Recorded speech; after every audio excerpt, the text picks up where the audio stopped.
आज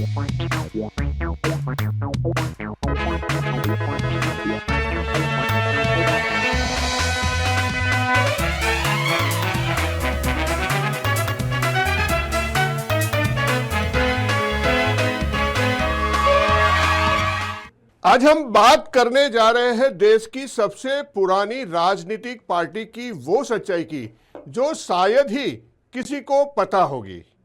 नमस्कार, मैं जय सोनी और आप देख रहे हैं राष्ट्रीय समाचार। अगर कोई कांग्रेस का कार्यकर्ता ये कहे कि इंदिरा गांधी ने पाकिस्तान के 2 टुकड़े कर दिए, तो उस कांग्रेस के कार्यकर्ता से आप जरूर पूछेगा कि इसके बाद भारत को क्या फायदा हुआ। जी बिल्कुल, आज हम इसी विषय पर लेकर के हम बात करने जा रहे हैं हमारे विशेषज्ञों के साथ और प्रवक्ता के साथ। लेकिन उससे पहले हम आपको बांग्लादेश को पाकिस्तान के जुल्म से आजाद कराने के लिए भारत ने कितनी बड़ी कुर्बानी दी थी और कितना बड़ा नुकसान झेला था, उसका एक विस्तृत रिपोर्ट आपको पहले दिखा देते हैं और उसी विषय पर फिर हम आगे चर्चा करेंगे। नमस्कार, मैं जय सोनी और आप देख रहे हैं राष्ट्रीय समाचार। आज हम बात करेंगे देश के सबसे पुरानी राजनीतिक पार्टी की वो सच्चाई की जो शायद ही कोई जानता होगा। अब अगर कोई कांग्रेसी ये कहे कि इंदिरा गांधी ने पाकिस्तान के 2 टुकड़े कर दिए थे, तो उस कांग्रेसी से जरूर पूछेगा कि उससे भारत को क्या फायदा हुआ। बांग्लादेश को बनाने में हमारे सेना के 435 जवान और अधिकारी शहीद हुए। हमारे 36 से ज्यादा हंटर, जगुआर और मिग विमान दुर्घटनाग्रस्त हुए और सबसे बड़ी दुर्घटना हुई थी दीव के समुद्र तट पर, जब पाकिस्तानी नेवी ने टारपीडो द्वारा INS खुकरी पर भीषण हमला करके उसे नष्ट कर दिया, जिसमें 136 नौसैनिक मारे गए और उसमें एडमिरल महेंद्र नाथ मुलाभी वीर गति को प्राप्त हुए। विश्व इतिहास में नेवी की सबसे बड़े अटैक थी, जिसमें भारत ने अपना शानदार युद्धपोत, अपने कमांडर और सभी स्टाफ सहित खो दिया। इसके अलावा पाकिस्तान की जेल में हमारे 56 अधिकारी और सैनिक कैद रहे, जिन्हें इंदिरा गांधी कभी वापस ही नहीं ला पाई। इसके अलावा पाकिस्तान ने गुजरात के कांग्रेसी मुख्यमंत्री बलवंत राय मेहता और उनकी पत्नी सहित 12 लोगों के साथ निकले विमान पर हमला करके सभी को मार डाला था। यानी हमने गुजरात के तत्कालीन मुख्यमंत्री को भी उस युद्ध में खो दिया था। बांग्लादेश को बनाने के लिए हम भारतीयों ने बहुत बड़ी कुर्बानी दी है। सबसे बड़ी कुर्बानी यह है कि इन बांग्लादेशी सपोलों को पालने के लिए हर भारतीय का घरेलू खर्च उस जमाने में 30% से ज्यादा इंदिरा गांधी ने बढ़ा दिया था, जिसमें सिनेमा हॉल के टिकट पर रुपया पर 20 पैसे अलग से लगा दिए गए थे। जिन ट्रेन के अंदर सफर करने वाले लोगों के लिए 75 पैसे की वृद्धि की गई थी। सभी राज्यों में बसों के टिकट को 1 रुपया से लेकर के 4 रुपए तक बढ़ा दिया गया था।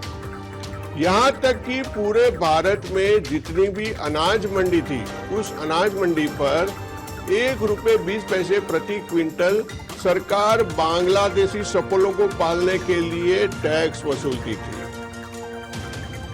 इसके अलावा 400 करोड़ के शरणार्थी बांग्लादेशी शरणार्थी डाक टिकट छापे गए। अगर आपको सैलरी लेनी है तो ये टिकट खरीदकर उस पर दस्तखत करने होते थे। 100 रुपए से ज्यादा के लेन देन पर यह टिकट चिपका कर उस पर सिग्नेचर करना जरूरी कर दिया था। जैसे आज रेवेन्यू टिकट है, उसी की तरह यह टिकट चलता था। जमीन की रजिस्ट्री हो या कोई भी कोर्ट का काम हो, आपको कम से कम 5 रुपए का बांग्लादेशी शरणार्थी टिकट जरूर चिपकाना होता था। और कहीं भी लेन देन में आपको इसको खरीदना पड़ता था और उसको जो कमाई होती थी वो बांग्लादेश को जाती थी। इसके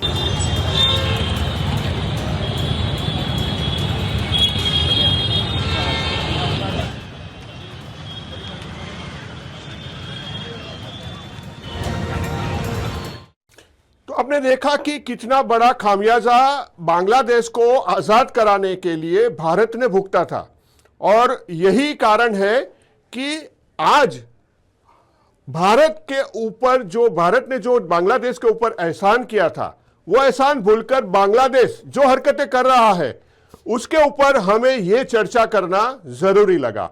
हमारे साथ विशेष मेहमान जुड़ रहे हैं जो कि इस चर्चा में हमारे साथ रहेंगे। सबसे पहले मैं स्वागत करूंगा कर्नल दिनेश शर्मा जी का, जो कि रिटायर्ड आर्मी ऑफिसर है, और साथ ही हमारे साथ सुमित शर्मा जी जोड़ेंगे, बीजेपी से कन्वीनर है। हम दोनों से बात करेंगे। और सबसे पहले मैं कर्नल साहब आपसे बात करना चाहूंगा कि जिस तरह से हम अभी बात कर रहे थे, जो बांग्लादेश को पाकिस्तान के जुल्म से आजाद कराने के लिए भारत ने बहुत बड़ा कदम उठाया था। उस समय के तत्कालीन प्रधानमंत्री इंदिरा गांधी ने अपनी सेना को पाकिस्तान से बांग्लादेश को मुक्त कराने के लिए भेजा गया था, और उसके लिए काफी बड़ा खामियाजा भी देश ने भुगता था, और कई हमारे वीर सैनिकों को वीर गति को प्राप्त हुए थे। आज वही बांग्लादेश जिसको पाल पोस कर भारत ने बड़ा किया, जिनको आर्थिक सहायता दी, कई तरह के उनको भारत की तरफ से योगदान मिला, लेकिन आज वो क्या कर रहा है?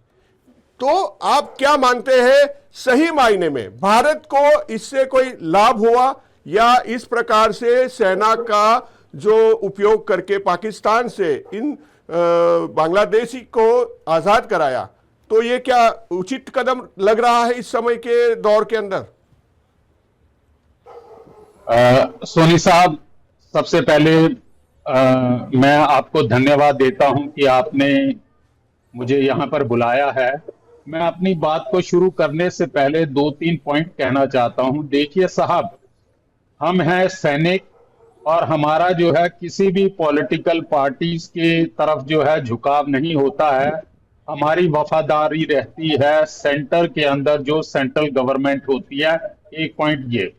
दूसरा पॉइंट आ जाता है कि 71 के अंदर भारत ने जो एक्शन लिया था, तो मैं एक सैनिक होने के नाते ये कह सकता हूं, ये एक ऐतिहासिक सही निर्णय था, क्योंकि उस समय ये सिर्फ एक प्रकार से मानवता का सवाल नहीं था, हमारी खुद की सुरक्षा का, और हमारे जो फाइनेंशियल कंस्ट्रेंट थे वो बहुत ज्यादा थे।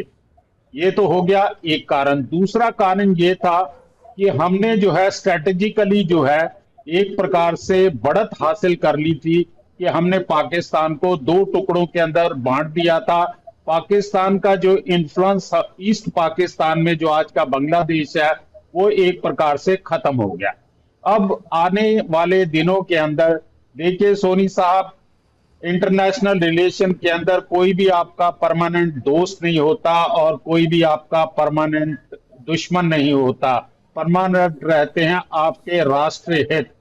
हमारे अभी तक मतलब अगस्त 2024 तक जो है बांग्लादेश के साथ हमारे बहुत संबंध थे, लेकिन कुछ घटनाएं ऐसी हुई हैं जिसमें कि एक हिंसक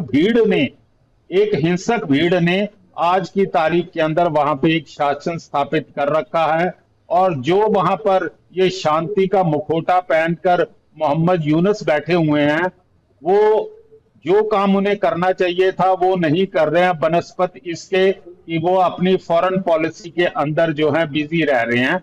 अब इसके साथ नेक्स्ट आता है कि हमने क्या अचीव किया और हमने क्या नुकसान पाया। हमारे जो है अभी तक अगस्त 2024 तक जो है बांग्लादेश जो है वो भारत के हित में और हमारे दोस्ती के तौर के ऊपर जो है वो हमारे साथ था। अब थोड़ा परिस्थितियां बदली हो गई हैं, क्योंकि इसमें जो है पाकिस्तान और चाइना जो है वो भी कूद पड़े हैं।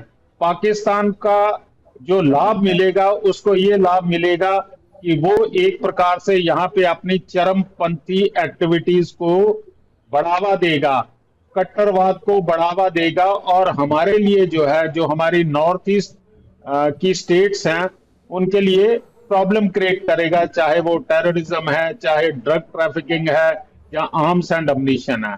इसके साथ साथ जो है चाइना जो है वो अपना इन्फ्लुएंस जो है वो बांग्लादेश के अंदर बढ़ा रहा है, वो अपने इंफ्रास्ट्रक्चर को बढ़ा रहा है। और बेसिकली पाकिस्तान और चाइना का जो बेसिक मुद्दा है कि भारत के बरखिलाफ ये जो है चाइना की प्रॉक्सी के तौर के ऊपर काम करेंगे, चाहे वो बांग्लादेश है और चाहे वो पाकिस्तान है। लेकिन हमें जो है उम्मीद नहीं खोनी चाहिए। अब देखते हैं फरवरी के बाद जो है किस प्रकार के इलेक्शन के बाद क्या रिजल्ट आ जाता था।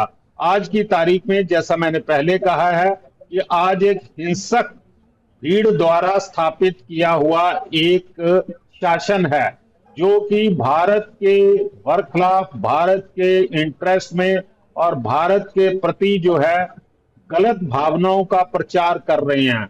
बांग्लादेश का जो इस समय चरमपंथी या जो भी बाकी इनके स्टूडेंट ऑर्गेनाइजेशन है, नेशनल सिटीजन कमेटी है, वो अपने देश का हिस्ट्री को बदली करना चाहती हैं। देखिए आपने, उन्होंने स्वर्गीय शेख मुजीबर रहमान के स्टैच्यू तोड़ दिए, उन्होंने अपनी करेंसी के ऊपर से मुजीबर रहमान साहब का नाम हटा दिया। वो एक प्रकार से जो है अब पूरी तरह से वो चरमपंथियों की तरह जो है बिहेव कर रहे हैं।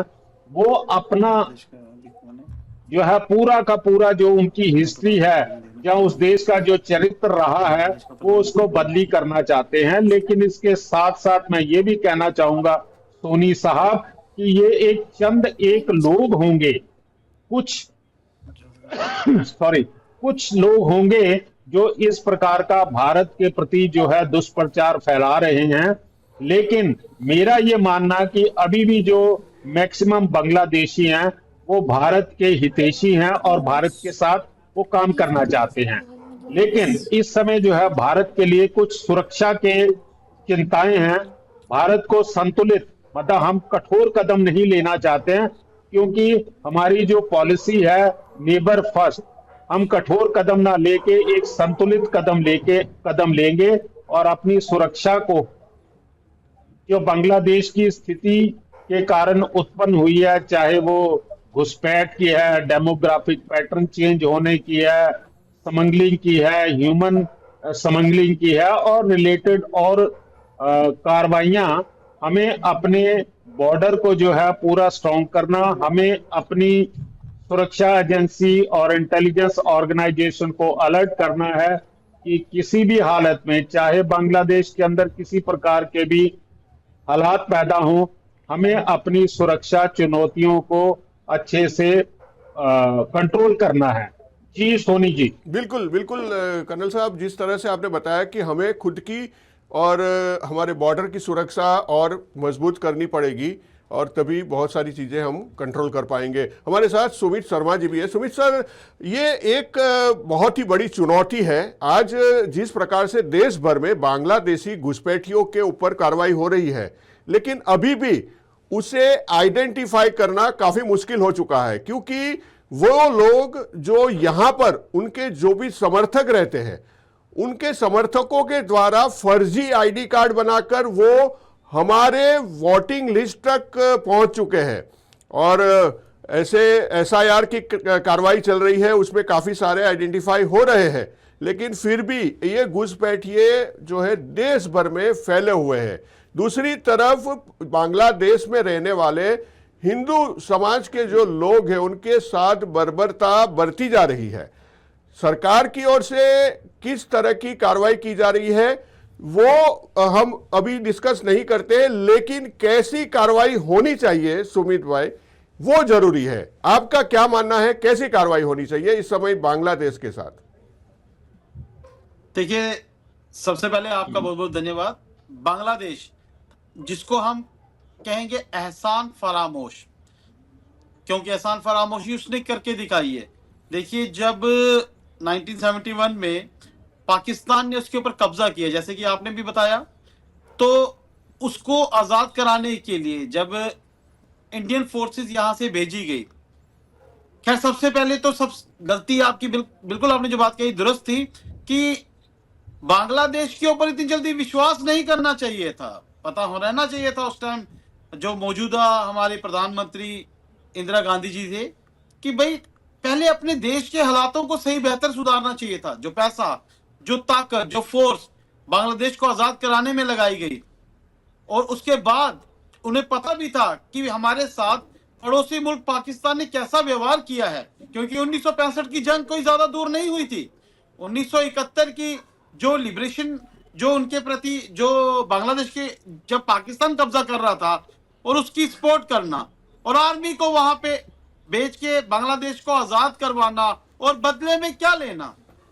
आज के हालात, क्या इन्हें पता नहीं था कि बांग्लादेश की नीयत कैसी बदलेगी? जो पाकिस्तान आस्तीन का सांप बन के निकला, तो उसी का बच्चा ये बांग्लादेश, क्या जैसा उसका बाप पाकिस्तान निकला तो वैसा बांग्लादेश नहीं निकलता, वो तो उससे भी बद से बदतर निकला। आज जो हालात बांग्लादेश में हिंदुओं के साथ हो रहे हैं, अफसोस की बात यह है कि आज ये जो कांग्रेस जब किसी भी दूसरी कंट्रीज के कोई भी किसी कंट्री का अटैक उन पे होता है तो ये लोग कैंडल मार्च करके रोडों पे निकलते हैं, और जब बांग्लादेश में हिंदुओं पे, निहत्थे हिंदुओं पे जो अत्याचार, जो जुल्म, जो जिसकी हद जो है वो पार हो चुकी है, जब इस तरह के कितने हमारे हिंदू भाई वहां पे मारे जा रहे हैं, तो कांग्रेस की तरफ से एक भी टिप्पणी नहीं आती है। और उल्टा कांग्रेस के मणिशंकर अय्यर आज भी हिंदुओं के धर्म और हिंदुत्व के खिलाफ कई जगहों पे जाके अपनी बयानबाजी करके आज भी हिंदुओं को हर कोने में जो है कम आंकने की और मतलब उनको नकारने की कोशिश करते हैं। वो अपने ही हिंदुत्व के ऊपर सवाल उठाते हैं, लेकिन बांग्लादेश के, जैसे आपने बताया, घुसपैठी यहां घुसे हैं, उनके ऊपर वो कभी बात नहीं करेंगे। उनके ऊपर अगर आप आप देखिए किस तरह से, अगर अभी जो बंगाल में इलेक्शन के लिए एसआईआर की जो टीम वहां पे जब जारी गई है, तो वहां पे कैसे माहौल, वहां की जो चीफ मिनिस्टर है वो बना रही है, वो आम लोगों को, हिंदुओं पे सरेआम अत्याचार करती है, और जो बांग्लादेशी घुसपैठी उसने घुसा के रखे हैं उनके लिए वो उनके समर्थन में जी जान लगा रही है। साफ दर्शा रही है कि उसकी मंशा और उसकी मानसिकता किस तरह की है। वो भारत देश को वापस किसी न किसी के हाथों गुलाम बनाने की साजिश में जो है पूरा सहयोग दे रही है।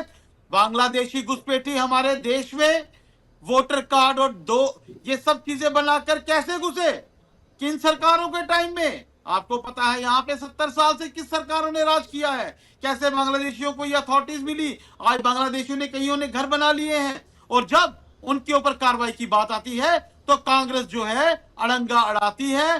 चाहे कांग्रेस हो, चाहे इनकी पड़ोसी तृणमूल कांग्रेस हो, या अन्य जितनी भी विपक्ष है, वो सारा एकजुट हो जाता है। उनको पीड़ा इतनी बांग्लादेशियों को नहीं होती जितनी हमारे देश में बैठे ये विपक्षी नेता दलों को होती है।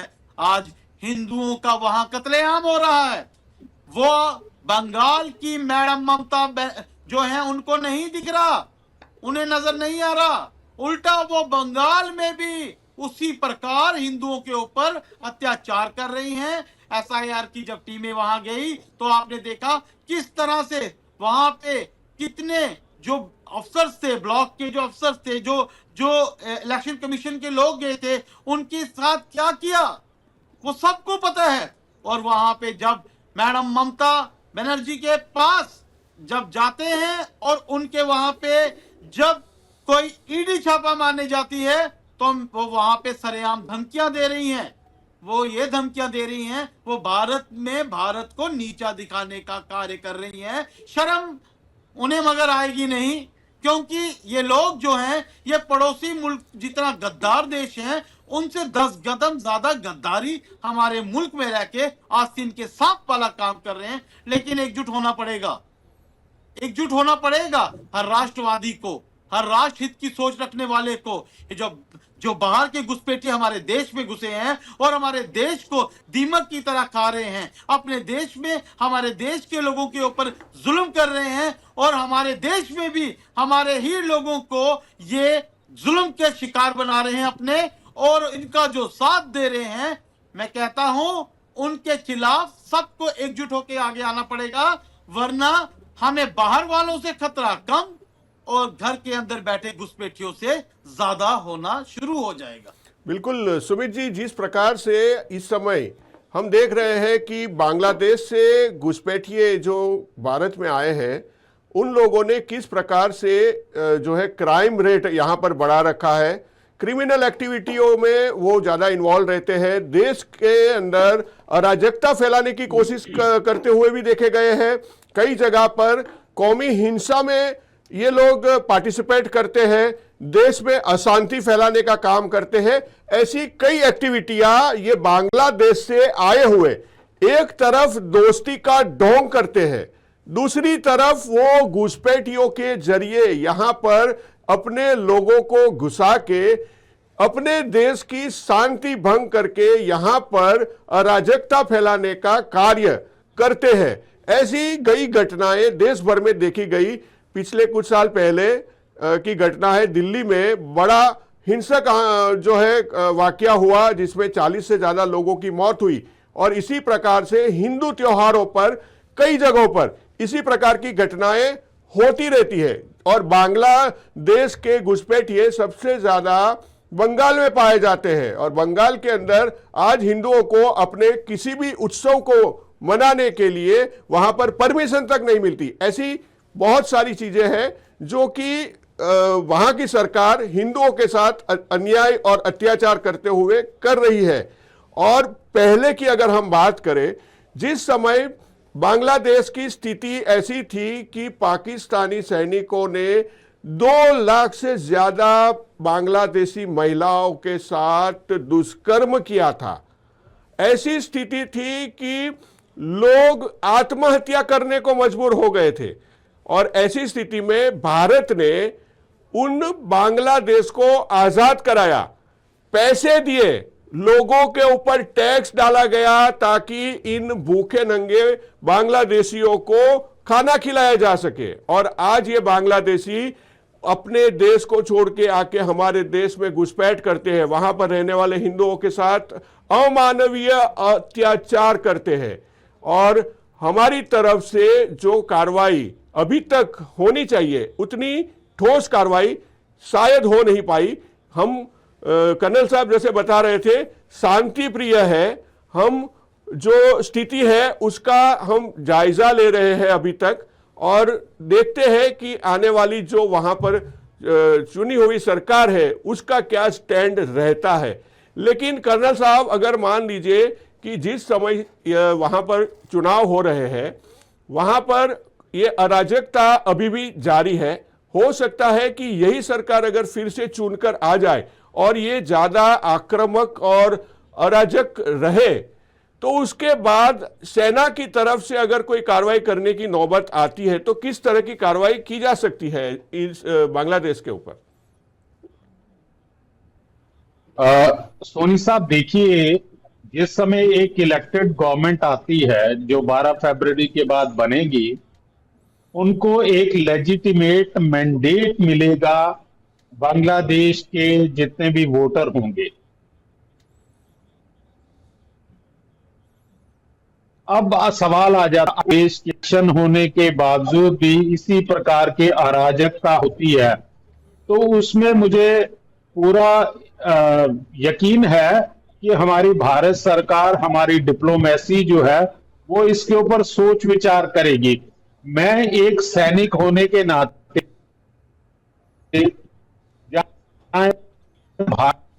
भारतीय सेना जो है नहीं ले सकती जो है भारतीय सेना देती है। अगर भारतीय सेना को आदेश मिलेगा, जिस कार का हमें टास्क मिलेगा, लेकिन ये सब हमें इंतजार करना पड़ेगा कि बार बार किस प्रकार की सरकार चुन के आती है जब एक सरकार होती है, चुनी हुई सरकार होती है, उसकी एक जिम्मेवारी है, वो इंटरनेशनल रिलेशन जो है वो बनाने पड़ते हैं, उनको अपना राष्ट्र हित को देखना पड़ता है। और जहां तक मेरा ये मानना है, जो मेरा सामान्य ज्ञान है, तो बांग्लादेश ऐसा कंट्री जो है जो बिल्कुल कर्नल साहब, आपकी टोटली आपका जो है शायद नेटवर्क 100% ठीक नहीं लग रहा है। आपकी आवाज बहुत ही कट के आ रही है। हम आपके पास फिर से लौटते हैं आपका नेटवर्क सही हो जाने के पर। हम तब तक सुमित जी से बात करते हैं। सुमित जी, जिस तरह से कर्नल साहब भी बता रहे थे कि 12 फरवरी को वहां पर इलेक्शन प्रोसीजर खत्म होगी, चुनाव होने हैं और वहां पर नई सरकार आ सकती है, लेकिन जिस तरह की हरकतें पिछले कई सालों से घुसपैठियों के माध्यम से बांग्लादेश के द्वारा की जा रही है, और इस समय जिस प्रकार से चाइना और पाकिस्तान की नज़र बांग्लादेश की तरफ है और वो लोग जिस प्रकार की एक्टिविटी बांग्लादेश के जरिए कर रहे हैं, तो लग ऐसा ही रहा है कि आने वाले दिनों में भी स्थिति सामान्य नहीं हो सकती, और इसके कारण जो बांग्लादेश के साथ भारत के रिश्ते हैं वो सुधरने के बजाय और ज़्यादा खराब हो सकते हैं। ऐसी स्थिति में क्या लगता है भारत सरकार की तरफ से किस तरह की जो है एक्शन लेने की जो है शुरुआत होगी? देखिए, सबसे पहले बात यह है, मैंने आपको शुरू में सोनी साहब, आप मुझसे पूछ रहे हैं? बीच में थोड़ा कनेक्शन कट हो गया मैं था। आपके पास आता हूं फिर से, आपकी थोड़े नेटवर्क का इशू था तो मैं आपके पास फिर से आता हूं। अभी मैं ये सुमित जी से बात कर रहा था, फिर आपके पास वापस आता हूं। जी जी, देखिए, जिस तरह से मैंने आपको साहब, पहले बताया कि ये पाकिस्तान और बांग्लादेश, ये दोनों जो हैं, ये जैसे सेम कॉइन की टू अलग अपोजिट साइड्स है, बट कॉइन एक ही है। ये दोनों का यही एक रोल है। ये दोनों जो है, इनका एक ही मकसद है कि किस तरह से भारत के अंदर एक दहशत का माहौल बनाना और किस तरह से एक पर्टिकुलर धर्म के ऊपर टारगेट बनाना। अभी जो 12 फरवरी को वहां पे इलेक्शंस होने बांग्लादेश में, तो वहां की सोच और आइडियोलॉजी देखो सामने स्पष्ट हो रही है। जिस तरह की वहां के लोग, वहां के जो लोकल पीपल्स हैं, जो वहां की पुलिस फोर्स है, जो वहां की आर्मी है, वो किस तरह से एक कम्युनिटी को टारगेट कर रही है, स्पष्ट मैसेज दे रही है, साफ मैसेज दे रही है कि उनकी मंशा क्या है। उनकी मंशा ये है कि भारत के जितने भी हिंदू वहां पे बैठे हैं उनको बिल्कुल वहां से खत्म किया जाए। देखिए, जैसे पाकिस्तान में एक वक्त जब बंटवारा हुआ था तो वहां पे हिंदुओं का जो परसेंटेज रेशियो था वो कितना ज्यादा था, आज तो माइनस मेरे ख्याल से 1 के करीब होगा या 2 के करीब होगा। उसी तरह से बांग्लादेश में भी यही हालात करके टोटली इस्लामिक स्टेट करके वो उस चीज को, हिंदुओं को वहां से दरकिनार कर रही है और अपने लोगों को यहां बसा रही है। अब बात ये आती है कि देखिए, जैसे मैंने पहले बताया, ऐसे तो पूरे देश में ये फैले हुए हैं, लेकिन बंगाल में जो इनकी सबसे ज्यादा मात्रा है, और इसमें जो वहां की सीएम साहिबा है, वो किस तरह से एक हिंदू देश, एक हिंदू राष्ट्र, हिंदुस्तान जिसे कहा जाता है, वहां पे मां काली की पूजा में अड़ंगा अड़ाती है, लेकिन बाकी जो इनके त्योहार हैं उनको वो आराम से उनके साथ चल के वो इस तरह का माहौल क्रिएट करना चाहती है, क्योंकि वो चाहती है कि मेरी पूरी स्पोर्ट जो हो वो बांग्लादेश के साथ रहे। देखिए, पाकिस्तान के साथ इंडिया के भी पीछे जो लड़ाई हुई, तो ममता बनर्जी को कोई भी उनका कोई ऐसे बयान कोई इस तरह से नहीं आए कि जो उनके खिलाफ रहे, उनके खिलाफ वो दिखाएं कि भारत की नागरिक हूं और मेरा जो है पड़ोसी मुल्कों के खिलाफ मेरा रवैया सख्त है, लेकिन उन्होंने हमेशा नरमी दिखाई है। और बात रही कि जिस तरह से अभी जो सरकार बांग्लादेश में चुनी, जो इलेक्शन के बाद चुनी जानी है, तो वो साफ दर्शाएगी, आप भी देख लेना, क्योंकि उनका टारगेट ही है, उनका टारगेट इस तरह से बना हुआ है कि वो किस तरह से इसको, इस्लामिक कंट्री को किस तरह से हिंदुओं के ऊपर अत्याचार करके एक स्पष्ट मैसेज दे दे उनका। और हमें लगता है, जैसे आपने बताया कि सरकार का क्या रोल होगा, देखिए कुछ दायरे होते हैं, कुछ लिमिट्स होती हैं, लेकिन जब वो लिमिट्स क्रॉस हो जाती हैं तो एक भयानक युद्ध होता है। और अभी आपने देखा कि बांग्लादेश को रशिया की तरफ से भी एक स्पष्ट मैसेज आ चुका है कि जो इस तरह के जो तुम काम कर रहे हो तो इस पे कभी भी कार्रवाई हो सकती है। और मुझे उम्मीद है ये जो यशस्वी प्रधानमंत्री श्री नरेंद्र मोदी जी की नेतृत्व में जो भारत देश से जो भी देश मतलब अपना जोर जबरदस्त करके भारत के ऊपर या भारत के नागरिकों के ऊपर जो भी दहशत फैलाने का या भारत को तोड़ने का काम करेगा, उनके ऊपर ये सरकार, आप देखते रहना, जब एक्शन की बारी आएगी तो बांग्लादेश की ये हरकतें शायद इतिहास के पन्नों में दफन होकर रह जाएंगी। क्योंकि जो बचाना जानते हैं, जो बचा के उनको एक अलग देश बना के उनके हवाले करना जानते हैं, अगर नौबत कुछ ऐसी आई तो वो उन्हें सबक सिखाने में भी परहेज नहीं करेंगे। और जो लोग उनका सहयोग, जो पार्टीज उनका सहयोग या जो नेतागण उनके तरफदारी में या बैक सपोर्ट उनको कर रहे हैं, वो सब भी इस चीज के लिए तैयार रहे कि अगर देश के साथ गद्दारी की गई, पकड़े जाने पे कोई भी बख्शा नहीं जाएगा। और अब ये जिम्मेवारी न केवल सरकार की बल्कि हर देश के उस नागरिक की है जो देश को हित के लिए सोचता है, उसे बढ़ चढ़कर जहां भी ऐसी कोई चीज हो उसका विरोध करे।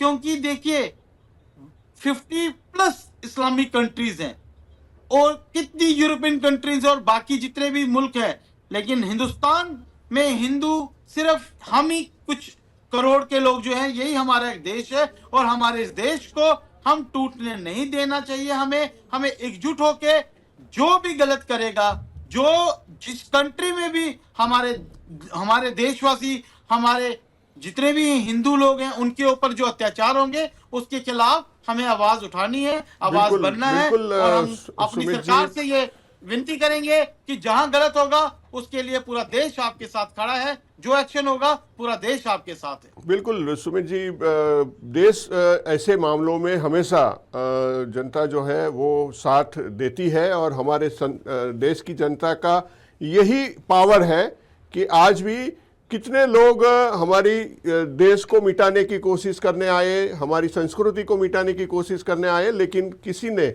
वो जो कामयाबी है वो नहीं मिल पाई है और आगे भी मिल नहीं पाएगी, कोई कितनी कोशिश कर ले। कर्नल साहब हमारे साथ जुड़े हैं। कर्नल साहब, जैसे हमारी बात पहले अधूरी रह गई कि अगर मान लीजिए कि ऐसी कोई स्थिति बनती है और सैन्य कार्रवाई करने की नौबत आती है, अगर अराजकता इस कदर बढ़ती है और सरकार की तरफ से सेना को आदेश मिलता है बांग्लादेश पर सैन्य कार्रवाई करने का, तो क्या नतीजा हो सकता है? हमारी सेना कितनी प्रबल है बांग्लादेश को सबक सिखाने के लिए? 72 घंटे काफी होंगे, 72 आवर्स, क्योंकि भारत की सेना जो है एक शक्तिशाली सेना है। वर्ल्ड के अंदर 4th लार्जेस्ट स्टैंडिंग आर्मी है। हमारे शौर्य की गाथाएं जो हैं, चाहे वो 47 हो, 65 हो, 71 हो या 99 कारगिल हो, और उसके बाद हाल ही में आपने ऑपरेशन सिंधु है, हम कैपेबल हैं। सोनी साहब, मैं एक सैनिक होने के नाते से कहूंगा कि भारत की सेना कोई टास्क मिलेगा, हम उसे 100% पूरा करेंगे, क्योंकि हम जानते हैं कि युद्ध के दौरान या युद्ध में सिर्फ एक ही ट्रॉफी होती है, रनर्स अप के लिए कोई ट्रॉफी नहीं हो। और सेना की जो डिफेंस की हमारी आदत बन चुकी है कि हमें जो है सिर्फ विनर्स वाली ट्रॉफी चाहिए। और बांग्लादेश एक छोटा कंट्री है, तकरीबन 70 या 80 हजार के आसपास जो है उनकी रेगुलर आर्मी है, कुछ बाकी पैरामिलिट्री फोर्सेस हैं। तो किसी भी हालत में बांग्लादेश जो है इंडियन आर्मी को फेस नहीं कर सकता। जी बिल्कुल, जिस तरह से भारत की स्ट्रेंथ है, भारत की जो ताकत है, वो ताकत आज चीन भी देख चुका है और पाकिस्तान भी देख चुका है। तो ये नौबत आने तक बांग्लादेश अगर संभल जाता है तो गनीमत है, नहीं तो उसका इतना बुरा परिणाम जो है बांग्लादेश को सहन करना पड़ सकता है जिसकी कल्पना भी शायद उसने नहीं की होगी। वैसे कर्नल साहब, जिस तरह से हमारा पूरा इतिहास आप जैसे बता रहे थे, 75 हो, 71 हो, 65 हो या 99 हो, इस तरह के जो भी बड़े युद्ध हमारी सेना ने लड़े हैं, वो सारे युद्ध में विजय हासिल की है और एक हल्का सा स्ट्राइक करके पाकिस्तान को भी सबक सिखा दिया है कि उसके घर के अंदर घुस के भी हम मारने की ताकत रखते हैं। तो ये बांग्लादेश तो उसके सामने हो सकता है कुछ भी नहीं है। तो ये चीजें समझनी चाहिए और उनको ये भी ध्यान में रखना चाहिए कि वो किसके साथ पंगा ले रहा है। सुमित जी, जिस तरह से कर्नल साहब ने भी बताया कि भारत की सेना को अगर छूट मिल जाए तो 72 घंटे काफ़ी है, और 72 घंटे में जो है बांग्लादेश का जो है निशान बिगाड़ सकते हैं। लेकिन क्या हमारे देश के अंदर बैठे जो गद्दार है, बांग्लादेशी सपोर्टर है या बांग्लादेश के घुसपैठिए हैं, उसको हम कैसे निपट सकते हैं? उसके लिए क्या योजना होनी चाहिए? और इसके लिए जनता तो अपनी तरफ से पूरी तरह से मुस्तैद है, लेकिन जो जरूरी कार्रवाई डिपार्टमेंट और सरकार की तरफ से होती है वो क्या मुकम्मल है या और ज़्यादा कड़ी कार्रवाई होनी चाहिए, जैसे कि उत्तर प्रदेश सरकार ने की है, वैसे सारे प्रदेशों में होनी चाहिए क्या? देखिए, सबसे बड़ी बात यह है कि हमारा देश कोई धर्मशाला नहीं है। यहाँ पे कोई भी आके बैठ जाए और यहाँ इस देश में बैठने के बाद इस देश में अपनी दादागिरी दिखाए और यहाँ की जो जनता, यहाँ के लोग हैं, उनके ऊपर वो हीरो बने। देखिए, ये नहीं चलेगा। यहाँ पे बांग्लादेशी जितने भी घुसपैठिए हैं उनके ऊपर कार्रवाई, मैं कहता हूँ ये तो अभी तक कुछ भी नहीं हुई, इसमें कड़ी से कड़ी कार्रवाई होनी चाहिए। इनके जितने भी पानी के कनेक्शंस हैं या इनके बिजली के कनेक्शंस हैं वो सारे काटने चाहिए। इनको आइडेंटिफाई करने के बाद इनको वापस बांग्लादेश भेजना चाहिए। और इसमें प्रॉब्लम कहाँ आती है मैं आपको बताता हूँ। वहां पे प्रॉब्लम एक ही चीज में आती है, मैंने आपको पहले भी बताया, जो ओपोजिशन पार्टीज हैं वो इनके फेवर में खड़ी हो जाती है, वो इनके फेवर में बात करनी शुरू हो जाती है। और वहां पे क्या मुद्दा उठा लेती हैं, उनमें बोलती हैं कि हमारी कम्युनिटी को टारगेट किया जा रहा है। फिर वो बोलती है कि भाजपा सरकार जो है ये पर्टिकुलर हमारी कम्युनिटी को टारगेट करती है। उस वक्त ये भूल जाते हैं कि जब ईरान में इन्हीं की कम्युनिटी के जिन लोगों को तकलीफ होती है, इनकी कम्युनिटी के जब वार हुई ईरान में भी पीछे, तो उनको वहां से वापस उनके बच्चों को लाने में भारत में यही भाजपा सरकार ने काम किया। अभी कोविड जैसी जब महामारी हुई तो चाइना में कितने कश्मीर के बच्चे, मुस्लिम बच्चे जो फंसे, उनको लाने में भी भाजपा सरकार ने कोई कमी नहीं की और सबको वापस यहाँ पे उनके घरों तक पहुंचाया।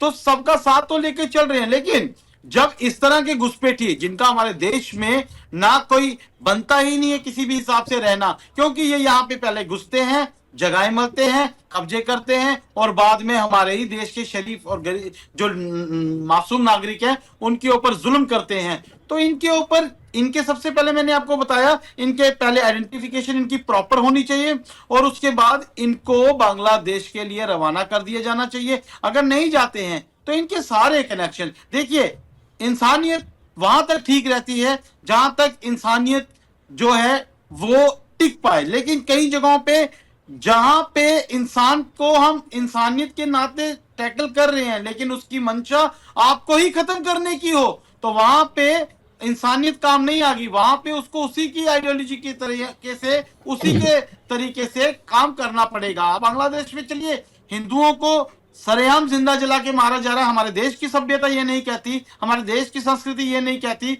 लेकिन हमारे देश में आके कोई यहाँ पे अपना राज कर जाए तो आज तक मुगलों को नहीं करने दिया, अंग्रेजों को नहीं करने दिया। तो ये बांग्लादेशी तो छुटपुट से हैं, इनको निकालने में पूरे सबको सहयोग देना पड़ेगा।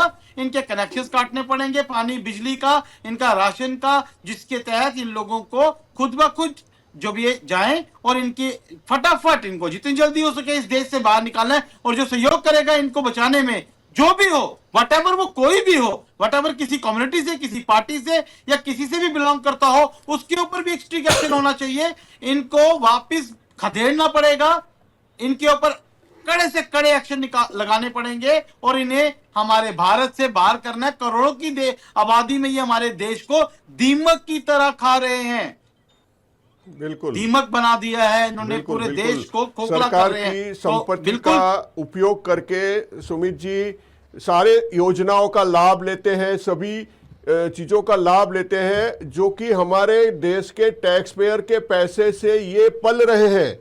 सारे सरकारी लाभ उठाते हैं और खाते हैं, ये हमारा ही और फिर हमारे ही इनका थाली में बेनिफिट छेद करने का इनका काम बेनिफिट करते है ही हैं। नहीं। तो ये इनका बिल्कुल benefit भी कुछ है ही बर्दाश्त नहीं है, अब तो बिल्कुल बर्दाश्त नहीं है। सुमित जी और कर्नल साहब, दिनेश शर्मा साहब जी, समय की अवधि बहुत ही जल्द हमारे पूरी हो गई। हमारे बातचीत के दौरान पता ही नहीं रहा कि समय बहुत ही अपना काम करता रहता है। तो हम ऐसे ही चर्चा के लिए आप दोनों को फिर से भी इनवाइट करेंगे। और वैसे आज के लिए इस कार्यक्रम में हमारे साथ जुड़े आप दोनों का बहुत बहुत धन्यवाद। और हम चाहेंगे कि ऐसे ही मुद्दों पर हम फिर से आपके साथ संपर्क करेंगे। तो आपने जैसे देखा कि कांग्रेस ने बांग्लादेश को आज़ाद कराने के लिए इतना बड़ा योगदान दिया, देश की संपत्ति उसके पीछे लुटाई, लोगों से टैक्स वसूला, लेकिन आज वही बांग्लादेश कई सालों से अपने घुसपैठिए भारत में भेजकर यहाँ पर अराजकता फैलाने का कार्य कर रहा है और इस समय वहाँ पर रहने वाले हिंदुओं पर अत्याचार हो रहा है। इंदिरा गांधी ने जो कुछ भी 1971 में किया था, वो आज की दौर में अगर देखा जाए तो ऐसा लग रहा है कि वो अनुचित कदम था, जो कि उस समय के प्रधानमंत्री के द्वारा उठाया गया गलत कदम साबित हो रहा है इस समय आज के दौर में। तो आज के हमारे इस विशेष कार्यक्रम में बस इतना ही। ऐसे ही रोचक और जरूरी जानकारी के लिए आप जुड़े रहिए राष्ट्रीय समाचार के साथ और हमें इस समय इजाजत दीजिए। नमस्कार।